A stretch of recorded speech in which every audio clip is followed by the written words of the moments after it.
Hello दोस्तों। तो पिछला क्लास में हम लोग सेक्शन ए का क्वेश्चन किए थे, मॉडल सेट का, मॉडल सेट 1 का। आज हम लोग मॉडल सेट 1 का सेक्शन बी का कर रहे हैं, 3 मार्क्स क्वेश्चन को कर रहे हैं। तो यहाँ पे 3 मार्क्स क्वेश्चन का सॉल्यूशन हम लोग देख रहे हैं। तो इसमें जो फर्स्ट क्वेश्चन है वो क्या है कि दर्शाइए कि एक धनात्मक विषम पूर्णांक 4q + 1 या 4q + 3 के रूप का होता है। 4q + 1 या 4q + 3 के रूप का होता है q जहां एक पूर्णांक है, जहां की q क्या है, एक पूर्णांक है। तो ये बहुत अच्छा क्वेश्चन है, हर साल इससे एक क्वेश्चन आता है। और ये जो क्वेश्चन है वो फर्स्ट चैप्टर से दिया गया है, जहां आप लोग पढ़े होंगे यूक्लिड विभाजन एल्गोरिथम से। यहाँ पे यूक्लिड विभाजन एल्गोरिथम से क्या होता है, यूक्लिड विभाजन एल्गोरिथम से a बराबर होता है bq + r। अब इसको हमको थोड़ा सा समझा देते हैं, ठीक है। ये सभी लोग चैप्टर पढ़े होंगे तो वहां पे भी समझे होंगे, लेकिन यहाँ पर विशेष हम इस फॉर्मूला को समझाते हैं। a बराबर bq + r क्या होता है, इसमें a क्या है, b क्या है, r क्या है। इस चीज को समझने के लिए हम लोग एक एग्जाम्पल ले रहे हैं। जैसे ये मान लीजिए 15 है, तो 15 को हम डिवाइड कर रहे हैं 2 से। तो 2 से डिवाइड करेंगे तो यहाँ पे 7 बार में डिवाइड कर रहे हैं 14 बार। तो यहाँ कितना आ रहा है, शेषफल 1। 2 से 14 हो गया तो शेषफल 1 आ गया। अब यहाँ पे हम 15 को क्या लिख सकते हैं, 15 बराबर लिख सकते हैं 2 × 7 + 1, 2 × 7 + 1।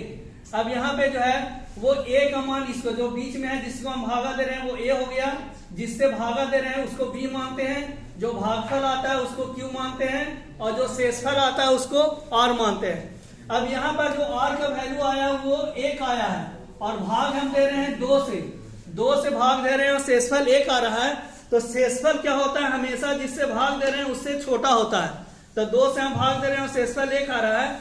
इसका मतलब ये जो r का मान है, ये r का मान b से हमेशा छोटा होता है, या फिर 0 के बराबर भी हो जाएगा। अगर हम यहाँ पे 2 के जगह पे 3 से भागा देते तो 3 × 5 = 15 लग जाता, तो 15 से 15 कैंसिल होकर के 0 आ जाता, तो शेषफल 0 भी आ सकता है। तो यहाँ पे हम लोग क्या, इसलिए यहाँ पे जो यूक्लिड विभाजन एल्गोरिथम से फॉर्मूला आया a बराबर bq + r। ये सेम क्वेश्चन ऑब्जेक्टिव में भी पूछा है, इसलिए ऑब्जेक्टिव में भी इसी से सेम क्वेश्चन आया है। तो समझ लीजिए 3 मार्क्स यहाँ, एक क्वेश्चन ऑब्जेक्टिव, तो 4 मार्क्स का इसी चैप्टर से आ रहा है क्वेश्चन, इसलिए बहुत अच्छा ये चैप्टर है। तो यहाँ पे a बराबर bq + r हम लोग देख रहे हैं। तो ये r का मान क्या होगा, ये b से छोटा होगा, मतलब जैसे यहाँ पे 2 से छोटा आ रहा था, और 0 के बराबर भी हो सकता है। यही लिखने का तरीका है कि r का मान 0 से बड़ा या बराबर होगा, या b से छोटा होगा। अब यहाँ पे क्वेश्चन में क्या दिया गया है कि दर्शाइए कि एक धनात्मक विषम पूर्णांक 4q + 1 और 4q + 3 के रूप का होता है। अब यहाँ पे बोला है 4q + 1 और 4q + 3।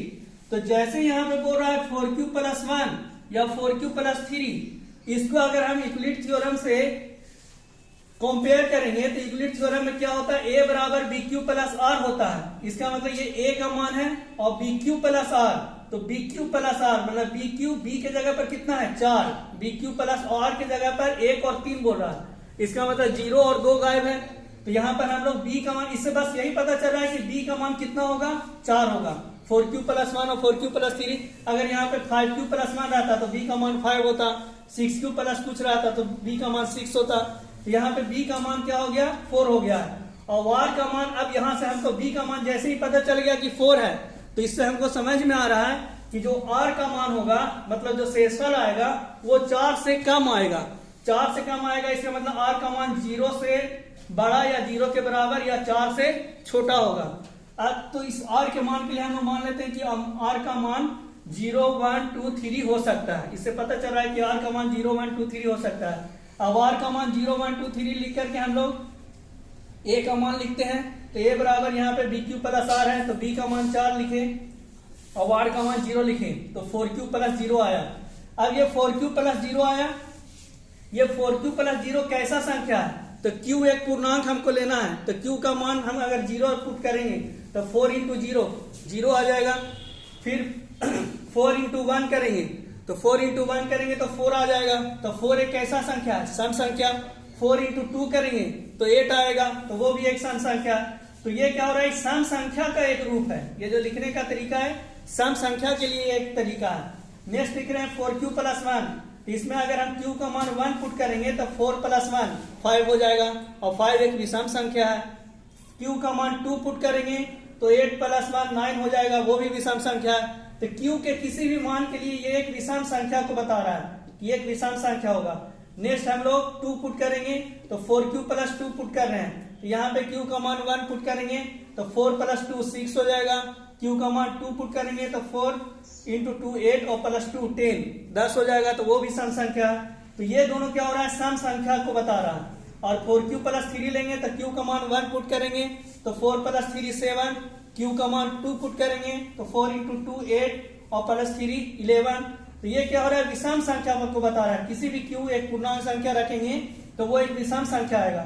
तो इससे हमको क्लियर हो रहा है कि यहाँ पे धनात्मक विषम पूर्णांक को हम लोग 4q + 1 और 4q + 3 के रूप में ही लिख सकते हैं, क्योंकि अगर 4q + 0 और 4q + 2 लिख रहे हैं तो वो एक सम संख्या को बता रहा है। और विषम संख्या के लिए अतः एक धनात्मक विषम पूर्णांक को 4q + 1 और 4q + 3 के रूप में ही लिख सकते हैं। तो वही चीज यहाँ पे क्वेश्चन बोला है कि दर्शाइए कि मतलब प्रूफ कीजिए, तो ये हम प्रूफ कर दिए कि विषम पूर्णांक को 4q + 1 और 4q + 3 के रूप में ही लिख सकते हैं। तो इस क्वेश्चन को बहुत अच्छे तरीका से कर लीजिए। फिक्स है कि इससे क्वेश्चन आएगा ही आएगा, तो बनाने का बस तरीका ये होना चाहिए इस तरीका से, क्योंकि इसमें लैंग्वेज का क्वेश्चन है तो हर किसी को बनाने में थोड़ा प्रॉब्लम होता है। तो लैंग्वेज को सही से यहाँ से समझ लीजिए, बहुत आसान तरीका से हम बताए हैं। चलिए ठीक है, अब हम लोग नेक्स्ट क्वेश्चन पे चलते हैं। चलिए तो अब हम लोग नेक्स्ट क्वेश्चन पे आ रहे हैं। तो सेकंड क्वेश्चन दिया हुआ है 9 नंबर क्वेश्चन, समीकरण युग्म 2x - y = 2। तो यहाँ समीकरण युग्म दिया हुआ है 2x - y = 2 और 4x - y = 4। 4x - y = 4। तो इसको ग्राफीय विधि से हल करना है, डायरेक्ट हल नहीं करना है, ग्राफीय विधि से हल करना है। तो आप लोग पॉज करके इस क्वेश्चन को पहले खुद से बनाने का कोशिश करें, फिर सॉल्यूशन को देखें। तो चलिए हम आगे देखते हैं, आप लोग ट्राई कर लिए हैं तो आगे हम लोग देखते हैं कि यहाँ पे दिया हुआ है क्या, 2x - y = 2 समीकरण दिया हुआ है, दोनों समीकरण को ग्राफीय विधि से हल करना है। तो 2x - y = 2 दिया हुआ है, तो यहाँ से y बराबर क्या हो जाएगा, ये y को इधर ले जाएंगे तो y बराबर और 2 को इधर लाएंगे तो 2x - 2। तो अरेंज करके हम लिख सकते हैं y = 2x - 2। पहले इस तरह से लिख ले तो आसान होगा, नहीं भी लिखेंगे तो भी काम आपका चलेगा। हम x का मान 0 पुट करते हैं, तो x का मान अगर हम 0 पुट करते हैं तो जैसे ही 0 पुट करेंगे तो 2 × 0 0 हो जाएगा तो -2, तो y का मान -2 आएगा। x का मान 1 पुट करेंगे तो 1 2 × 1 2 हो जाएगा, 2 - 2 0 हो जाएगा। तो x का मान जब हम 1 पुट करेंगे तो y का मान 0 आएगा। आप अपना रफ में इसको कैलकुलेट कर सकते हैं, यहाँ पे करने का जरूरत नहीं है, या अपने माइंड में भी कर सकते हैं।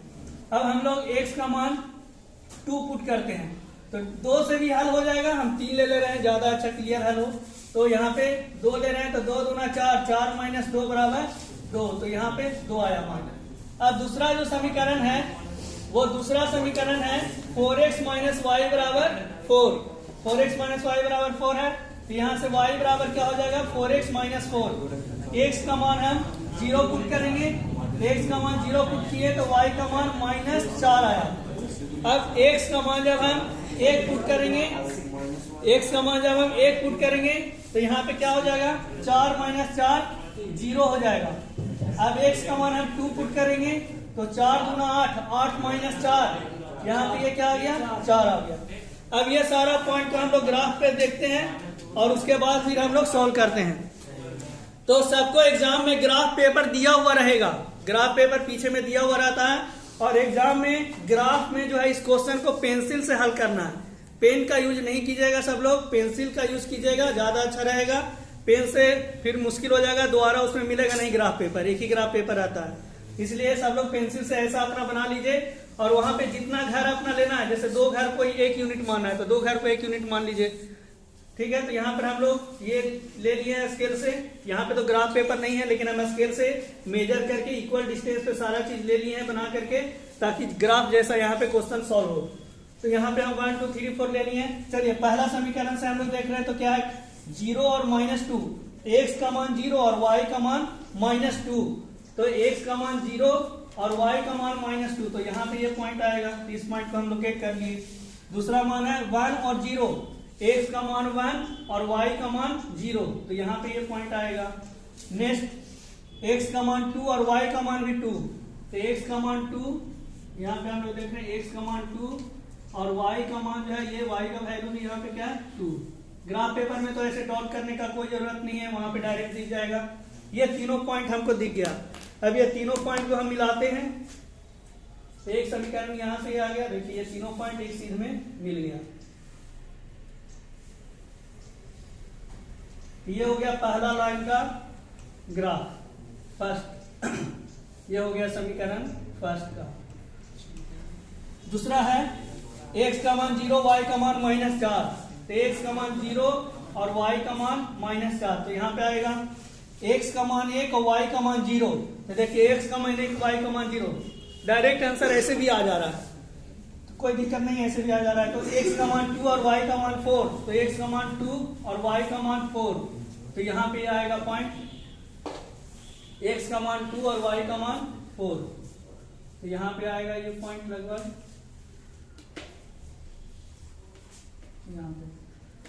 यहाँ पे आ गया पॉइंट x का मान 2 y का मान 4। अब ये तीनों पॉइंट को हम मिला देते हैं।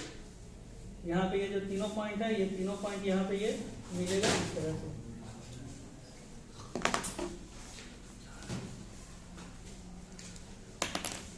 इसको अलग कलर से देखना, आप दिखा देते हैं।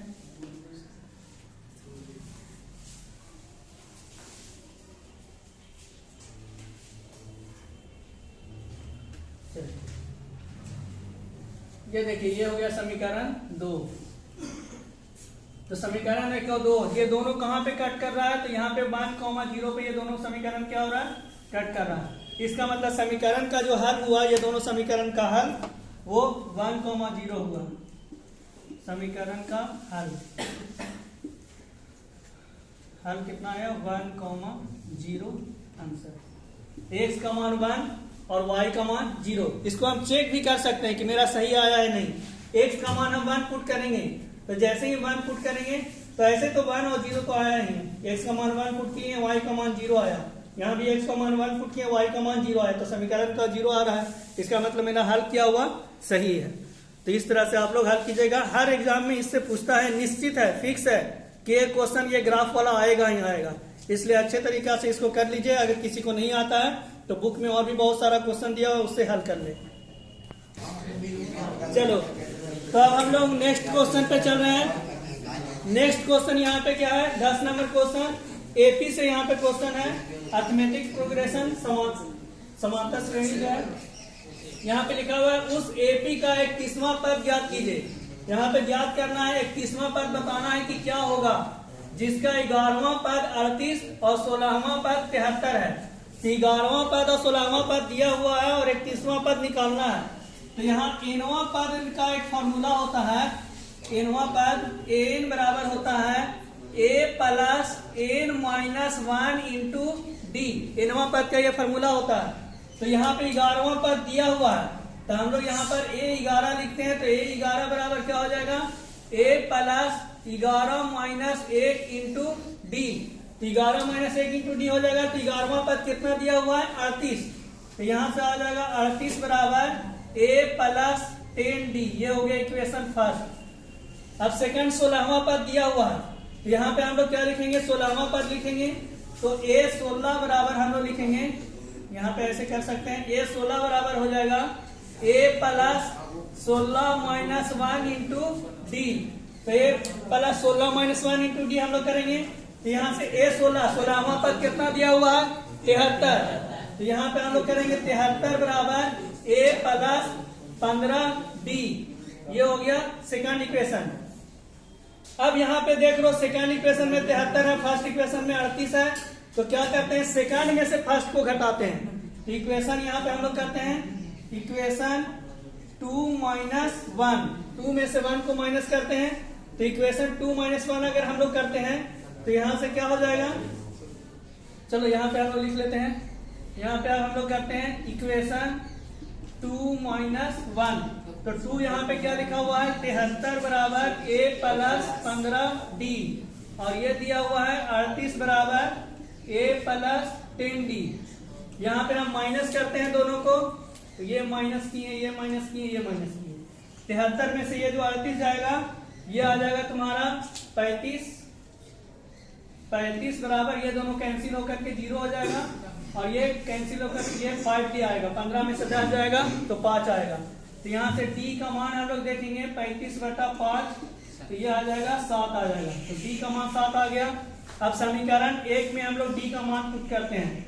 तो समीकरण 1 से हम लोग देख रहे हैं, तो यहाँ पे क्या है, 38 बराबर a प्लस 10 इंटू डी 7, तो ये बराबर हो जाएगा 38 माइनस 70, ये माइनस 32 आ जाएगा। तो a का मान यहाँ पे आ गया माइनस 32। अब हमको निकालना क्या है, 31वां पद निकालना है। तो 31वां पद हमको निकालना है, तो a 31 बराबर क्या हो जाएगा, a plus 31 minus 1 into D. इसका मतलब ये जो है ये हो जाएगा a प्लस 30d। a का मान कितना आया है, माइनस 32 और ये 30 और d का मान है 7, तो d का मान 7 है। तो इसको सॉल्व करेंगे, 210 माइनस 32 करेंगे तो आंसर आ जाएगा आपका 178। तो फाइनल आंसर जो इसका आया है 178 आया है। ठीक है, इसका जो आंसर है वो 178 आया है फाइनल आंसर। ठीक है, यहाँ पे देख रहे हैं 31वां पद हम लोग देख रहे हैं, तो क्या है, a plus 31 minus 1 into D है। तो a प्लस 31 माइनस 1 ये 30 हो गया, 30d। तो ये a का मान माइनस 32 और ये d का मान 7, तो 7 ये क्या है, 210 माइनस 32 178 हो गया। चलिए ठीक है आंसर। हाँ तो चलो दोस्तों, अब हम लोग नेक्स्ट क्वेश्चन में चल रहे हैं। क्वेश्चन नंबर 11 है। इसमें कह रहा है उस त्रिभुज का क्षेत्रफल ज्ञात कीजिए जिसके शीर्ष 1, -1, -4, 6 और -3, -5 है। तो त्रिभुज का क्षेत्रफल निकालना है। ये निर्देशांक ज्यामिति से ये क्वेश्चन दिया हुआ है। 3 शीर्ष दिया हुआ है, एक शीर्ष 1, -1 ले लिए, दूसरा -4, 6 लिए हैं, तीसरा -3, -5 लिए हैं। तो इसमें क्या होता है, त्रिभुज का क्षेत्रफल का निकालने का फॉर्मूला ही लिखने में याद नहीं रहता, हर किसी को रट करके जाता है, लेकिन वहां पे लिखने में मिस्टेक हो जाता है। इसलिए इस फार्मूला को लिखने का बहुत एक आसान तरीका हम बता रहे हैं। उस तरीका को याद रखिएगा तो कभी भी आप भूलिएगा नहीं और आराम से एग्जाम में फार्मूला भी लिखा जाएगा। तो त्रिभुज का क्षेत्रफल लिखना है। इसके लिए क्या करेंगे कि एक सर्किल बना लीजिए, एक वृत्त बना लीजिए छोटा सा, उसमें एक जगह 1, 2 और 3 हम लिख दिए और हमको एंटी क्लॉकवाइज घूमना है। एंटी क्लॉकवाइज कहने का मतलब घड़ी का सुई जिधर घूमता है उसके विपरीत दिशा में घूमना है। तो घड़ी का सुई इस तरह से घूमता है, हमको उसका विपरीत दिशा में घूमना है। तो 1, 2, 3 हम लिख दिए। अब देखिए लिखने का बहुत आसान तरीका, कोई रटने का जरूरत नहीं है फार्मूला को। तो त्रिभुज का क्षेत्रफल हम लिख रहे हैं, तो यहाँ पे क्या करेंगे, देखिए त्रिभुज का क्षेत्रफल बराबर 1/2 गुना आधार गुना ऊंचाई। तो हर किसी को याद है कि 1/2 आएगा ही आएगा, इसलिए यहाँ पर भी हम 1/2 लिख रहे हैं। तो ये 1/2 हो गया। उसके बाद देखिए अगर हम 1 लिख रहे हैं तो x1 अगर हम लिख दिए x1, अब 1 का यूज कर लिए, तो 1 के बाद हम एंटी क्लॉकवाइज में जा रहे हैं, तब 2 के बाद 3 आएगा। तो 2 के बाद 3 आ रहा है, इसका मतलब यहाँ पे क्या होगा, y2 माइनस y3 होगा, y2 माइनस y3। उसके बाद x1 का यूज हो गया, अब x2 का बारी है, तो यहाँ पे क्या लिखेंगे, प्लस x2। जैसे ही हम x2 लिखें तो 2 के बाद एंटी क्लॉकवाइज में 3 और 3 के बाद 1 आ रहा है, तो 3 के बाद 1 आ रहा है, इसका मतलब यहाँ पे होगा y3 minus y1, y3 minus y1 होगा। उसके बाद अब बच गया x3, तो यहाँ प्लस हम लोग करेंगे x3। जैसे ही 3 लिए उसके बाद 1 और 2 बच रहा है, तो यहाँ पे हम लोग क्या लिखेंगे, y1 माइनस y2। ये नहीं कि y2 माइनस y1, यहाँ अपने आप सीक्वेंस हमको पता चल रहा है कि यहाँ पे 3 का यूज कर लिए, तो 3 के बाद 1 और 2, तो y1 माइनस y2 हो रहा है। ठीक है, तो ये सबसे आसान तरीका है त्रिभुज का क्षेत्रफल का फार्मूला लिखने का। अब ये फार्मूला लिख दिए। अब हम लोग क्वेश्चन को सॉल्व करते हैं। x1 का मान कितना है, 1, x1 का मान 1 ले लिए और y2 माइनस y3, तो y2 यहाँ पे 6 है और माइनस y3, तो यहाँ माइनस 5 है, तो 6 माइनस -5, माइनस माइनस प्लस हो जाएगा, तो 6 यहाँ पर 6 प्लस 5 हो जाएगा, तो 6 प्लस 5 हो गया। फिर प्लस x2 लिख रहे हैं, तो x2 का मान कितना है, -4, x2 का मान -4 ले लिए और फिर यहाँ पर y3 माइनस y1 है, तो y3 -5 है और y1 -1 है, तो -5 माइनस माइनस 1 माइनस प्लस हो जाएगा, यहाँ पे आएगा -5 प्लस 1। उसके बाद हम लोग लेंगे x3, तो x3 का वैल्यू यहाँ पे है -3, x3 का वैल्यू ले लिया -3। उसके बाद y1 माइनस y2 करना है, तो y1 कितना है -1 और y2 -6, तो -6 हो गया, ये ब्रैकेट बंद हो गया। अब इसी को सॉल्व कर देंगे सिंपल, तो यहाँ पे 6 और 5 कितना होगा 11, 11 गुना 1 11 हो जाएगा, और यहाँ पे -4 आएगा, और -4 और -5 में से एक जाएगा तो ये भी आएगा -4, और यहाँ पे -3 गुना -1 और -6 -7 हो जाएगा -7। तो ये हो जाएगा आपका 1/2 11 प्लस ये 4 चौको 16 माइनस माइनस प्लस हो जाएगा, तो +16, फिर यहाँ पे भी माइनस माइनस प्लस हो जाएगा, तो ये 21। तो फाइनल यहाँ पे आ जाएगा आपका 1/2 गुना 11 16 और 21 तीनों को जोड़ेंगे तो यहाँ पे 48 आएगा, और ये हम लोग काटेंगे 48 को 2 से, तो ये 24 दूना 48। यहाँ पे आंसर मेरा कितना आ गया 24, ये फाइनल आंसर आ गया त्रिभुज का क्षेत्रफल का। तो ये फार्मूला को याद रखने का ये सबसे बेस्ट ट्रिक है, इसी से आप याद रखिएगा, कभी भी कोई प्रॉब्लम नहीं होगा, और फिक्स है कि एग्जाम में इससे क्वेश्चन आएगा ही आएगा। चलो दोस्तों, तो आज हम लोग अब नेक्स्ट क्वेश्चन पे चलते हैं। तो नेक्स्ट क्वेश्चन जो 12 नंबर क्वेश्चन है, इसमें कह रहा है सिद्ध कीजिए sin A plus cos square cosec A का whole square plus cos A plus sec A का होल स्क्वायर बराबर 7 plus tan square A plus cot square A। ये हमको सिद्ध करना है, तो हम लोग सिद्ध करते हैं इस क्वेश्चन को। तो ये देखिए LHS और RHS को बराबर करना है, तो LHS हम लोग देखते हैं लेफ्ट हैंड साइड से। तो इसमें क्या दिया हुआ है क्वेश्चन में, sin A plus cosec A का whole square plus cos A plus sec A का होल स्क्वायर। तो ये दोनों होल स्क्वायर है, तो हम लोग A प्लस B का स्क्वायर के फॉर्मूला पे तोड़ते हैं।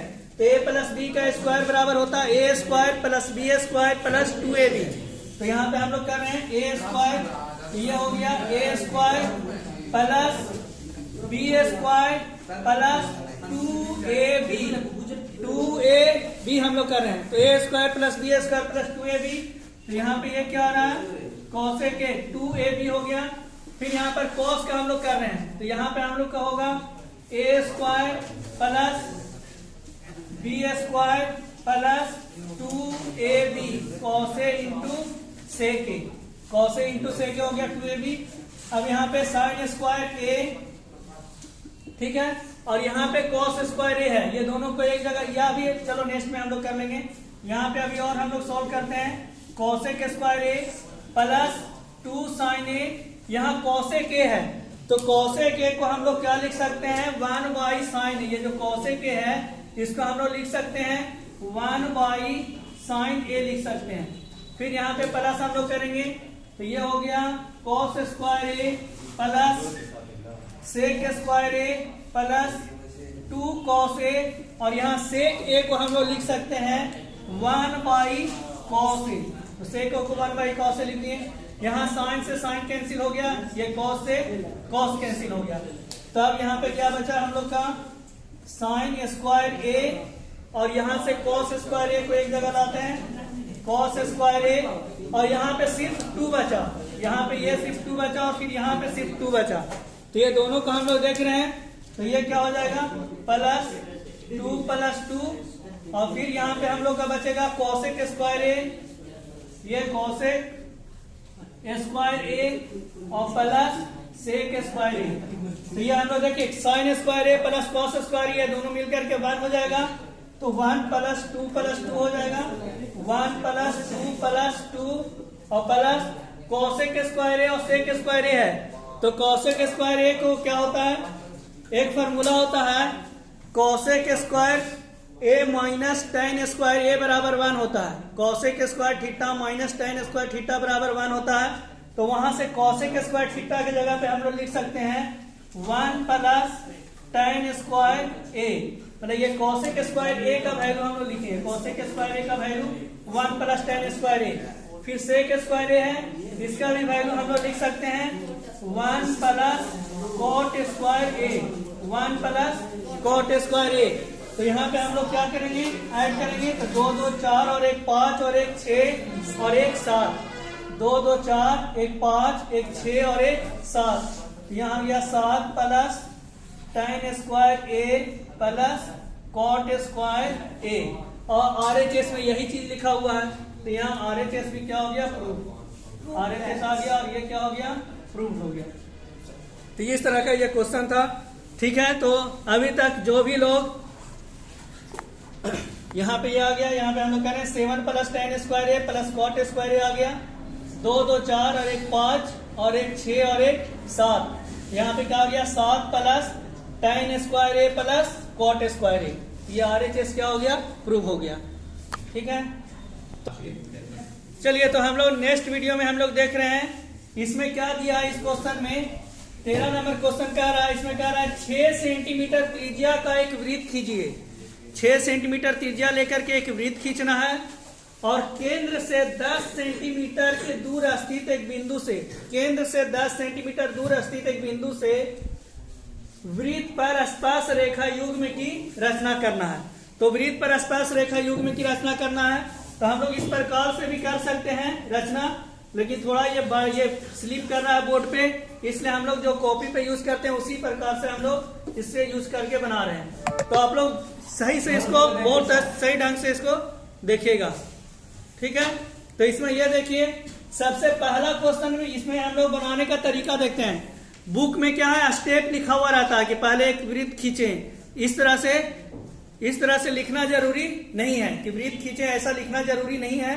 जो बुक में स्टेटमेंट लिखा हुआ रहता है वो स्टेटमेंट लिखना जरूरी नहीं है। और जब भी ये इस तरह का क्वेश्चन बनाना है तो पेंसिल से बनाना है, पेंसिल का यूज करके क्या करना है, क्वेश्चन को बनाना है, पेंसिल का यूज करना है, उससे क्वेश्चन को बनाना है।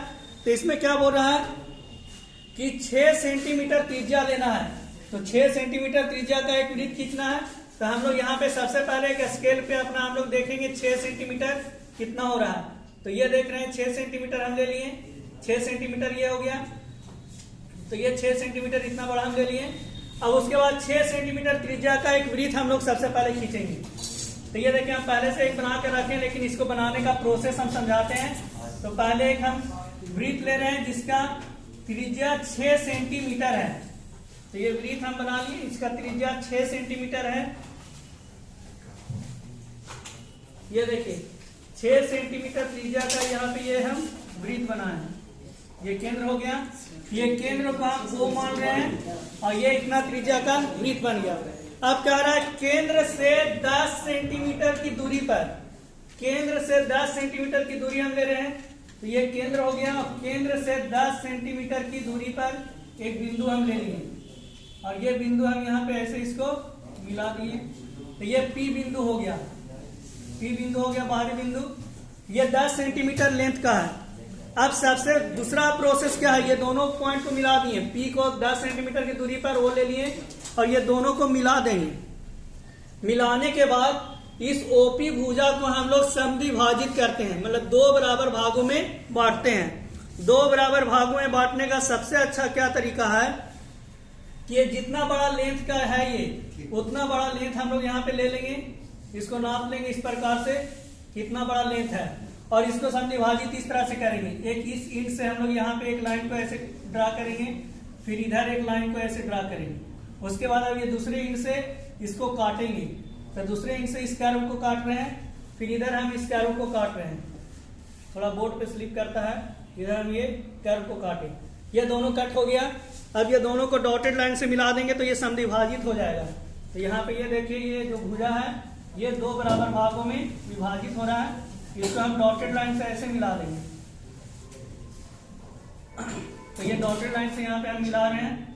तो ये एम पॉइंट पे मान लेते हैं कि ये जो एम पॉइंट है, ये इस एम पॉइंट पे समद्विभाजित किया।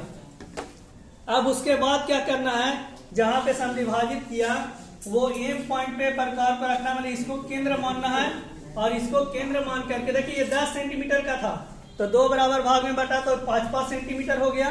तो स्केल से आप नाप करके देख सकते हैं कि मेरा समद्विभाजित किया हुआ सही है या नहीं। तो ये देखिए, ये 5 सेंटीमीटर यहाँ पे आ रहा है, तो मेरा सही है समद्विभाजित किया हुआ। अब ये पहले जो हम वृत्त बनाए थे वो 6 सेंटीमीटर त्रिज्या का था, और अब जो वृत्त बनाना है वो 5 सेंटीमीटर त्रिज्या का वृत्त बनाना है। तो इसका हम लोग एम पे हम लोग ले करके, और ये 2 तक जो हम जा रहे हैं, तो ये 5 सेंटीमीटर का है, ये 5 सेंटीमीटर त्रिज्या का हम वृत्त बना रहे हैं। तो 5 सेंटीमीटर त्रिज्या का वृत्त हम लोग यहाँ पे बनाएंगे, जिसका त्रिज्या जो है वो 5 सेंटीमीटर है। तो ये हम वृत्त यहाँ पे बना लिए 5 सेंटीमीटर त्रिज्या का।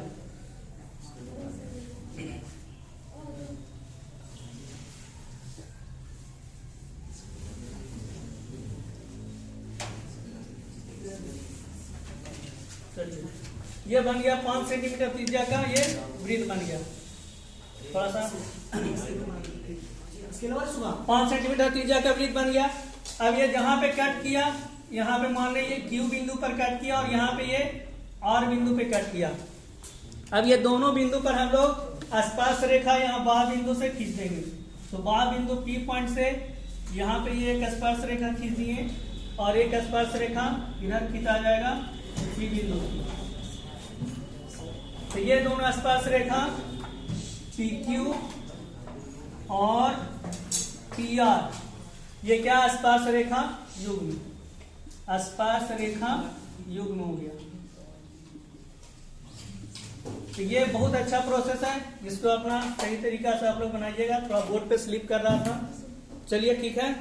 तो जो भी लोग चैनल को अभी तक सब्सक्राइब नहीं किए हैं या लाइक नहीं किए हैं, जो लाइक नहीं किए वो जरूर चैनल को सब्सक्राइब और लाइक कर दें। और क्योंकि नेक्स्ट वीडियो में फिर हम लोग 5 मार्क्स क्वेश्चन को हम लोग करेंगे, तो चैनल को जरूर सब्सक्राइब कर लें, और बेल आइकन को भी दबा दें ताकि आपको आगे मिलते रहे। चलो नेक्स्ट क्वेश्चन में हम लोग चलते हैं। तो नेक्स्ट क्वेश्चन क्या कर रहा है, 14 नंबर ये क्वेश्चन है। एक घड़ी की मिनट की सुई, घड़ी में 3 तरह का सुई होता है, मिनट, घंटा और सेकंड की सुई। इसमें से बोल रहा है कि ये मिनट की सुई जिसकी लंबाई 14 सेंटीमीटर है। तो मिनट की सुई की लंबाई 14 सेंटीमीटर है। इस सुई द्वारा 5 मिनट में रचित क्षेत्रफल ज्ञात कीजिए। तो देखिए ये त्रिज्या खंड का क्षेत्रफल से रिलेटेड ये क्वेश्चन है। तो त्रिज्या खंड का क्षेत्रफल हम लोग पढ़े हैं। तो सबसे पहले हम लोग एक घड़ी बना लिए हैं। घड़ी में मान लो कि अभी मिनट का सुई 12 पे है, तो 5 मिनट के बाद वो 1 पे पहुंचेगा। तो पहले ये हम लोग निकालेंगे कि ये कितना एंगल बना रहा है। ये एंगल हम थीटा पहले निकालने का कोशिश करते हैं कि थीटा कितना एंगल बना रहा है। तो हम लोग जानते हैं कि घड़ी का जो मिनट का सुई है वो पूरा घड़ी का एक चक्कर जो है लगाने में उसको 1 घंटा लगता है, मतलब 60 मिनट लगता है। तो यहाँ पे हम लोग बोलेंगे कि मिनट की सुई द्वारा, चूंकि मिनट की सुई 60 मिनट में कितना डिग्री एंगल घूमता है, तो 60 मिनट में 360 डिग्री एंगल घूमता है।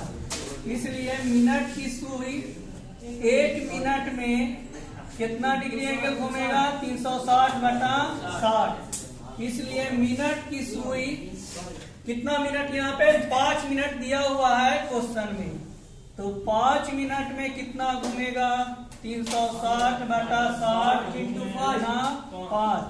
तो ये 60 से काटेंगे, 6 6 36, 6 5 30। तो ये 5 मिनट में जो मिनट की सुई है वो 30 डिग्री एंगल बनाया। अब हम लोग चलते हैं, तो थीटा का मान हो गया 30 डिग्री, और जो इसका लंबाई दिया हुआ है वो इस वृत्त त्रिज्या खंड का रेडियस हो जाएगा। तो रेडियस का वैल्यू हो गया 14 सेंटीमीटर। और त्रिज्या खंड का क्षेत्रफल का जो फॉर्मूला होता है, त्रिज्या खंड का क्षेत्रफल ये होता है, त्रिज्या खंड मतलब ये जो खंड बना इसका, इसमें कितना क्षेत्रफल आ रहा है ये हमको निकालना है। ये होता है θ/360 इंटू πr²। θ/360 इंटू πr² होता है। तो थीटा का वैल्यू यहाँ 30 हो गया, बटा 360, पाई का वैल्यू पुट करेंगे 22/7, और r², r का मान 14 है, तो यहाँ 14 गुना 14 हो गया। अब इसको काटेंगे हम लोग, तो ये 30 ये कट गया, ठीक है, 36, 12 बार में कट गया, ये 7 गुना 14, और ये फिर यहाँ पे ये 12 आ गया। इसको कैलकुलेट हम लोग करेंगे, ये 2 छक 12 यहाँ पे कट गया, फिर ये 3 दूना 6 और ये 7 दूना 14। इसका हम लोग मल्टीप्लाई करेंगे तो आंसर कितना आएगा 7 दूना 14, 7 दूना 14 एक 15, 154/3। और ये किसमें क्षेत्रफल है तो ये सेंटीमीटर स्क्वायर में आएगा आंसर, इसलिए यूनिट लिखना नहीं भूले, सेंटीमीटर स्क्वायर में आंसर आएगा क्योंकि लंबाई सेंटीमीटर में दिया हुआ था, इसलिए यहाँ पे क्या होगा सेंटीमीटर स्क्वायर में होगा। तो आज हम लोग 3 मार्क्स वाला क्वेश्चन को पूरा हम लोग सॉल्व किए हैं। इस क्वेश्चन में से 7 क्वेश्चन में से कोई 5 ही क्वेश्चन का आंसर देना था, तो आप लोग खुद समझ सकते हैं कि इसमें से आसान कौन कौन है। तो आसान क्या है, एक जो पहला क्वेश्चन हम बताए थे धनात्मक विषम पूर्णांक, उसको आप छोड़ सकते हैं अगर लैंग्वेज आपको नहीं लिखने आ रहा है तो। और आप रचना वाला क्वेश्चन भी नहीं बना सकते हैं अगर मिस्टेक होने का डर है आपको कि रचना में मिस्टेक हो सकता है, तो आप ये 2 क्वेश्चन को छोड़ करके बाकी 5 क्वेश्चन को आप बना ले बहुत आसान तरीका से। इसलिए आप रिस्क मत ले एग्जाम में, क्योंकि कोई भी क्वेश्चन आप बनाइएगा तो आपको 3 मार्क्स मिलेगा ही मिलेगा, इसलिए रिस्क लेने का कोई जरूरत नहीं। थोड़ा सा भी अगर किसी क्वेश्चन में डाउट लग रहा है कि हमसे नहीं पूरा बन पाएगा तो आप उस क्वेश्चन को छोड़ दें और जो क्वेश्चन सबसे आसान लग रहा है उसे ही बनाएं। और कोई जरूरी नहीं है कि सीरियल नंबर से ही क्वेश्चन को सॉल्व करना है, आपको जो क्वेश्चन नंबर अच्छा लग रहा है उसको आप पहले सॉल्व करें। तो मिलते हैं हम लोग नेक्स्ट वीडियो में 5 मार्क्स क्वेश्चन के साथ, ठीक है। तो हम लोग 5 मार्क्स क्वेश्चन को करेंगे, ठीक है। तो आप लोग फिर से हम बोल रहे हैं, रिक्वेस्ट कर रहे हैं कि चैनल को सब्सक्राइब कर दें और बेल आइकन को भी दबा दें ताकि आपको नेक्स्ट वीडियो का लिंक आपको तुरंत मिल जाए। हम लोग साइंस का ऑब्जेक्टिव क्वेश्चन का भी हम लोग आंसर इस पे डालने वाले हैं, ऑब्जेक्टिव क्वेश्चन का। चलिए ठीक है, बाय, ओके। वीडियो देखने लाइक करने के लिए थैंक यू।